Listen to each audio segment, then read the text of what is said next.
Thanks for tuning in. I've been trying to think about how I wanted to make episode 4 for a long time. With each new DLC, I like to do another Guardian Bootcamp that kind of progresses you and gives you some insight on how to keep pushing against AI to improve your kill count and your survivability and make you an army of one. So welcome to episode number 4. If you haven't watched 1, 2, and 3, I highly recommend you watch those before this one. Some basic techniques that you just need to know before jumping into this episode.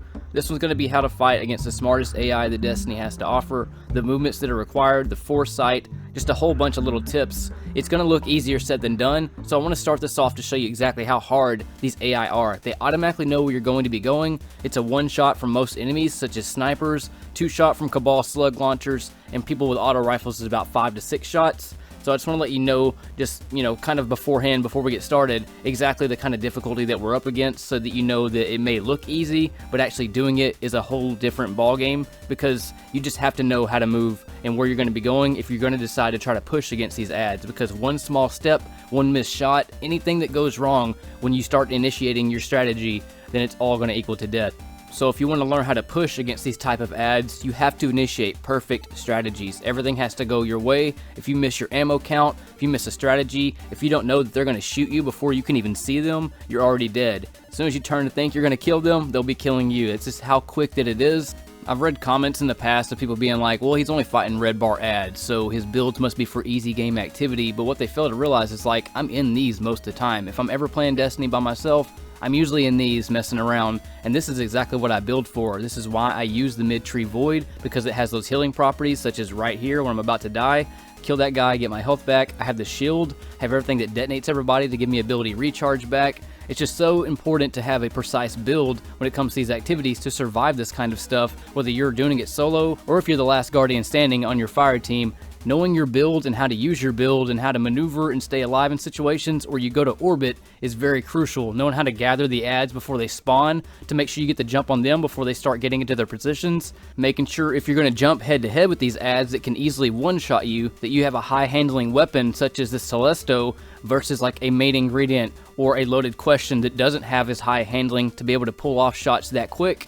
That's where it really plays off, and that's why I don't use loaded question, because it's just too slow for the kind of pushing that I'm trying to do against hard AI like this. It might be good for, easy game activity and things like that, but that reservoir burst doesn't mean shit in here. It's not going to do a damn thing. You need handling, you need agility to be able to hit those awkward shots, and such as right there, I didn't pay attention to my ammo count, which that led to my death. I didn't realize I had 0 ammo, and I tried to jump in the middle of the ads. The mechanics of these ads and the hardest difficulty is they push you all the time.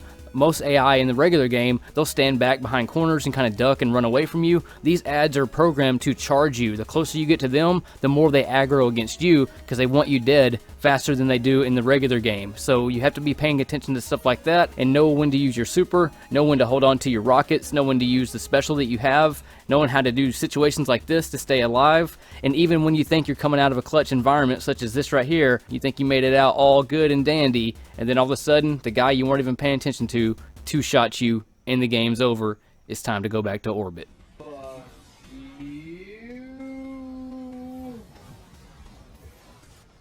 Damn it! Pop it. Oh no! Now that we know how difficult these AI are, and like I said, it may seem easier said than done, and I recommend you trying it for yourself, but I'm going to walk you step by step the mistakes that I make and the tactics that I use to keep pushing against these hard AI. Even though they can kill me so fast, I'm still going to play aggressive as if they can't kill me that fast. So I know that it can be 2 options here, Vex or Cabal. I end up wasting my rocket here, which is not a great thing to happen, because I thought it was going to be the Vex snipers right off the bat, and then I throw my grenade in the middle for the ads that may spawn there, because normally that can happen. So my strategy was already getting prepared for ads that actually never happen. But now that I know it's Cabal, I start lining up my Telesto to kind of herd them all into one straight line to take them out as quick as possible while maintaining a dodge on them. I always recommend 13 round better devils with explosive rounds for situations like this. You're not always going to be able to hit the crit shot because you can't stand toe to toe with these ads to try to line your crit shot up. You just need to be able to do damage however you can do it, and explosive rounds always hit harder than non-explosive rounds. So if you can't sit there and go toe to toe with these ads without getting melted immediately, you need to be able to hit them wherever you can, and that's where explosive rounds pay off. This is where rockets and clusters pay off. I throw it right in the middle to stagger and kind of break these ads up, and then I hop to the right because I know that if I go in the middle, I'm pretty much dead. This is where explosive rounds again will pay off. I'm not able to line up, and if he hits me any at all, I'm pretty much going to be dead. Watch out for those grenades as well, because one grenade will kill you, and they are masters at throwing these grenades and sticking them to your body, and there is no way to shake those off. Here's another reason that I always talk about void wall grenades and a second chance. Watch this grenade toss. I end up missing the grenade, but with that void wall grenade, the reason I love it is because that second chance that it has to stick somebody, which happens right here, the void wall still hits him even though it missed the original target that I was throwing it at, and allows me to take care of this ad a lot quicker. So always go void wall grenades, grape grenades, things that last a long time like thermite grenades. Those are the best type of grenades for the hardest activities that you can put yourself in. I constantly throw myself towards the direction of the ad, so paying attention to where they're all starting to bundle up is very important. I knew that they were all dropping from the right, so I immediately start knocking Telesto shots that way, and having those on-the-fly shots that you just saw right there are very crucial against ads that can one-shot you. You don't have time to think about where you're going to be shooting, you just need to rely on the high handling of the weapon that you're choosing to pull off the shots with little to no time to think about it. I've went through and tried every weapon you can think about in this entire game to try to run and gun at this difficulty, and I always tell people about loaded questioning being just a death trap because it's low pace and low handling, doesn't allow you to keep pushing against enemies. It's more of a support weapon meant to stand back and kind of just shoot from afar. So if you're trying to go beast mode, don't ever use a loaded question, don't use a huckleberry. Weapons like that will just end up getting you killed because they're on the fly shooting just isn't there. The air accuracy is garbage on them, the charge time is way too slow, the reservoir burst is not going to do anything to anybody in here.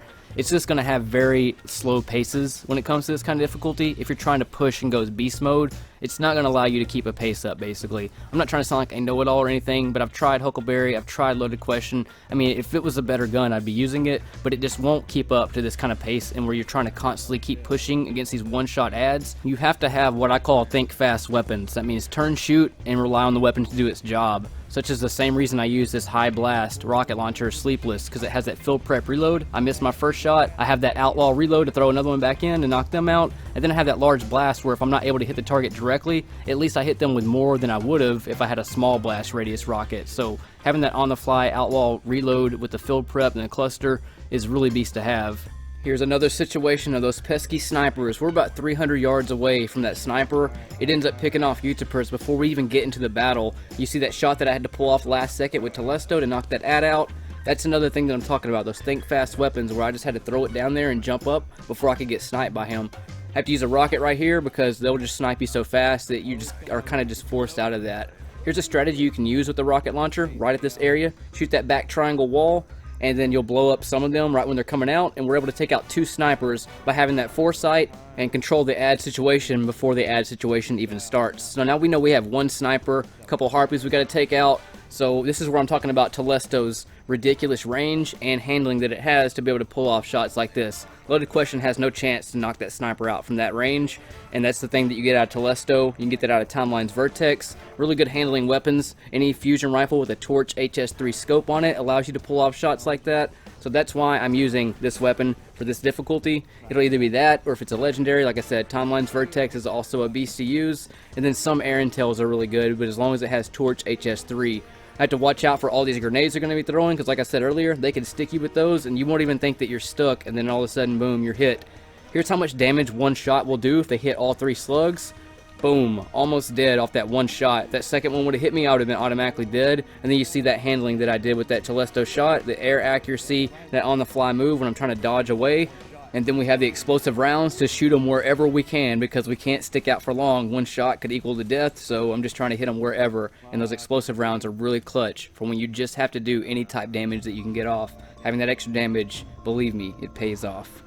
I've talked about jolt shots in the past. That's where when you're falling from the sky and aiming, your gun kind of does that jolt on the screen. Well, if you don't touch the joystick or anything and just aim it directly or towards a target, it'll automatically go where you wanted it to go. It's kind of like a glitch that happens, but it will automatically line your gun up, and I know that as I'm falling and going to do my shot, I know that that first shot's going to be a guaranteed hit. It's just something that happens whether you're using an auto rifle or a fusion, and then you can see this high handling allowing me to hop target to target and kill them and control them before they're able to lock on to me to kill me.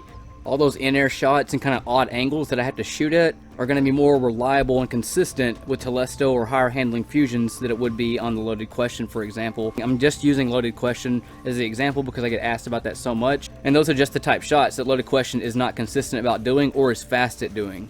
Here's a technique that is really beast to know, and that's when you know a sniper has you in their sights and is already locked on and magnetized, ready to kill you.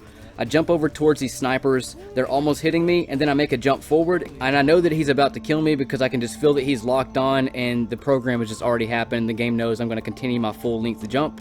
So I cut my jump off a little bit sooner instead of letting it go its full distance. And by doing that, I know that he knows that I'm going to let it keep going the full distance because that's how he's programmed. But if you cut it off just a little bit sooner, it'll allow you to where he'll barely miss your head or where he's trying to shoot you at. Like one shot death, it can just happen. So if I cut it off just a little bit sooner, it fucks with their program and he's not able to lock that shot. That is one of the most crucial things and lessons that I just told you. So pay attention to that part. It's really crucial when it comes to snipers that can one-shot you, knowing to cut your jump off a little bit sooner when you can feel that lock-on happening. I always try to do this as kind of just a little flair to the combat. You may have seen me do this in the Strange Terrain Nightfall. It's when you ram your Sparrow into a group of ads and then throw a grenade to get damage from the Sparrow explosion and the grenade, just for a little bit extra damage and a little bit more style or flair to your beast mode. This is the last hallway of the strike. This is the area they try to push you back the most in. And pay attention to every jump forward and sideways that I make to keep pushing forward while still maintaining the damage. All the sweeps that I'm having to do with the Telesto, on the fly shot like that to knock him out. Got a sniper to the right. I'm going to go ahead and nade these dudes and get out of the way before the explosion kills me. Pop over to him, knock him out before he can catch me, and then kind of go around to flank to the side. I see that they're not dead yet, so I throw a grenade. And then I always just throw better devil shots wherever, because when you start shooting towards an ad, that's when they start moving before they shoot sometimes. So sometimes I'll just throw random shots out that I know aren't going to hit anything, but I know that it gets them moving, and if they're already locked on and know what I'm doing, it'll start causing them to kind of move their mechanics around. You have to duck around here. Now I'm going to jump towards that sniper and do that cut off of my jump so he doesn't hit me. So I know that he's there. I know he's about to lock on. I cut the jump off so he barely misses me, and then I go ahead and knock him out. You got to be really precise about those strategies, because if I would have missed that Telesto shot, he might have traded right back with me and just killed me instantly. So making sure that I land those shots and going back to having to rely and trust on my weapon is very crucial when pushing against any type of ad in this difficulty. This goes back to the air shots and high handling from Telesto, just right here. Planting those cracklies everywhere to jump side to side to dodge every shot they're throwing at me. They're highly accurate and shoot a lot faster at this difficulty, so you can see how every move that I make has to be precise. That way they don't touch me with anything. I'm going to do that jolt shot that we talked about earlier in this situation right here. I know that when I jump down, if I don't touch the joystick and let the gun just jolt and aim it into the general direction, it'll auto lock on, which it does. And I can control this ad situation very quickly. So knowing your bag of tricks that I've talked about throughout this entire Nightfall, knowing what you can do and what you can't do ahead of time really pays off at this difficulty. This dude will knock us out immediately. If any of those hit us, we're automatically dead. If he blasts us into a wall, we're dead. Stomping near us, almost dead. It depends on what the radius is of his stomp, but if he's right next to us, guaranteed death. Watch, I have to spray the ground with Telesto right here, so when they land, they hit it, and then that large blast radius from that high handling sleepless, it lets me pinpoint my rocket drops that much better and get the rocket off that much quicker from the higher handling. If you haven't watched my Why These Rockets Suck video yet, you should check that out. It talks about the field prep cluster sleepless that I have that is the god roll in PvE in my opinion, based on how it performs in difficulties this high, where every millisecond can matter in your strategy, and making sure you execute every strategy perfectly so that when you want to get a rocket shot off, you have a way better chance of getting the shot where you want it to go versus a lower handling rocket that can sometimes have a delay before it shoots and not be that pinpoint accurate. Watch how fast my strategy is here when I shoot the sleepless and then reload it that much quicker on the fly to get it ready when I need to use it again, and then hop up here with that high, fast, on-the-move handling to knock these two snipers out in the blink of an eye without really having to think about my shot and just trusting the gun to do what it needs to do. That goes back to having fast weapons, because those milliseconds can matter and how much the ads can move and start getting into their position. So the faster you are at reloading your guns and getting your pinpoint accuracy, such as that rocket shot right there, starting to control the ads as quick as you can, those milliseconds start stacking up, and the slower your weapon is, the slower you're able to execute those clutch strategies so you can control every situation. You have to base your weapon loadout on the percentage of how much you can rely on it. When you can't get in those most accurate positions to land shots, just how often is it going to land those ridiculous kind of on the fly and odd angle shots that you have to pull off sometimes just to kill an ad. Controlling the ads in this situation is very important. Watch these two shots and that third one where I have to bunny hop to the side and still be able to land the shot. Those shots are the ones that I'm talking about that are most important to be able to control any ad situation. It's not so much those ones that are lined up in front of you that any gun can kill, it's those odd angles that you have to jump at sometimes to avoid getting shot that really pay off. And that's what you get out of those high handling weapons, because you'll find those shots are actually the most important to be able to hit on the fly or whenever you need to hit them. If you decide to not do this solo, it's really important to keep a huge contact with your teammate to know where the boss is going to be, so he isn't stomping at him when you're passing by and ends up killing you with the blackout melee by just being in the wrong place at the wrong time. So we end up splitting up right here, and then this is where we're going to go in for the execution. We have some ads coming down, and this is where I'm going to have to basically rely on my recovery to stay in the fight right here. And that goes back to your build, making sure you have the right recovery, the right recharge rate, to make sure that if you're pushed into any kind of difficult situation, you have something to back your ass up. That way you're not going back to orbit from a death and only did happen because of your build. Throw that high handling rocket out, land it where we need to, and this is where we're going to go ahead and just take this dude out. I have a super too in case I have to use it. The Cabal threw a grenade right beside me, so I had to jump away from it because that one grenade will automatically kill me, as well as that blast that he just did, so I popped my super to negate that damage. That way we go ahead and take this dude out. Hopefully all these strategies helped you today in some form. I try to explain it the best that I can. It may look easier said than done. That's why I recommend you try it yourself, because you'll instantly find out that if you jump one way or another way and it's not the right way, you're going to get knocked out immediately. So you have to know exactly what you can rely on with your weaponry, how to move your Guardian to where you know exactly when you jump this way, you know what combination of shots you need to do to take out the situation before you jump into it. It's all about fast thinking and precise thinking and knowing the perfect strategy to keep pushing to where you can remain beast mode and not fight back and stand back like you're scared in the battle or whatever. Knowing how to do that is very important, and with Shadowkeep coming with the increased difficulty they're supposed to be adding, these tips should definitely help you out. It may not help you out right at the beginning and it may not click, but the more you try it, the more you die, the more you learn from those deaths, and then you go back into it and you just keep pushing and becoming stronger overall as a Guardian. If you decide to give these a try, you're going to mess up, you're going to get mad a lot, it's going to piss you off, you're going to think there's no way that you can beat this. But I promise you, the more you stick with it, the more that you keep pushing back the dark, the more experience that you're going to gain over another player that's never tried this before, and then all this information will slowly start unlocking itself, and then it'll start clicking, and you'll be like, oh, that's what he's talking about. This is what he means about weaponry, and being able to make sure that your shots land, because if you jump into that strategy and your first shot's a miss, you're going to be dead. So you have to have those weapons that can land that high percentage of difficult shots versus another gun. That's where it all kind of adds up, and where you can't use guns like Recluse or Loaded Question or Huckleberry. Things like that just don't work in those difficulties. They may work in normal game activities, but when I'm talking about becoming beast mode, I'm talking about this kind of difficulty, not the normal patrols, not the menagerie, even heroic menagerie. From the armor build that I have on to the weapon loadout that I'm using, I know that that's the most precise option that I can have on when it comes to pushing back and staggering ads and being able to control ad situations. That's why I'm putting up these high kill numbers. It's not to say that I'm better than somebody else, it's just that I know what I'm doing with every strategy and move that I make, and with the armor builds and the weapon loadouts that I'm using, versus somebody who's using Recluse or Huckleberry or whatever that isn't able to get in those odd situations and pull those odd shots off that really matter in the game to be able to be faster than somebody else. Watching somebody speed kill versus doing it yourself is totally different, because you're watching the precise movements that I'm making, but that doesn't mean you would have made the precise movements yourself. You may have went a different route than I did, or may not have been able to land more precise and accurate and faster shots than I would have done when it comes to turning and just spraying in all different directions, making sure you're more precise. It can look easier than when you're actually in the situation doing it, with the intensity of knowing that an ad can down you in the blink of an eye. It's not to say that I'm better than anybody else, it's to say that if I can learn it, so can you. And I don't have to sit here for 8 or more hours putting videos together. And I know that some people will probably just thumbs down this video, but I promise you those people thumbsing it down are not putting themselves through these situations, and they're walking away with knowledge, hate it or not. And that's what the community is about, helping other Guardians to grow the player base, and make everybody become beast. This video is sponsored by LifetimeControllers.com. One control is covered for your entire life. So just buy one, never have to worry about the replacement of another controller, just pay the shipping cost or a core fee if it's an elite controller you bought from them or whatever the case may be. You can also hit me up at teespring.com/Ristophilis, get a souvenir or keepsake, or make a donation at paypal.me/Ristophilis for video shoutouts. I really appreciate all you Guardians do. Again, my name is Ristophilis. Get ready for Shadowkeep, because it's going to be beast time, and I'll see you all next time. In space.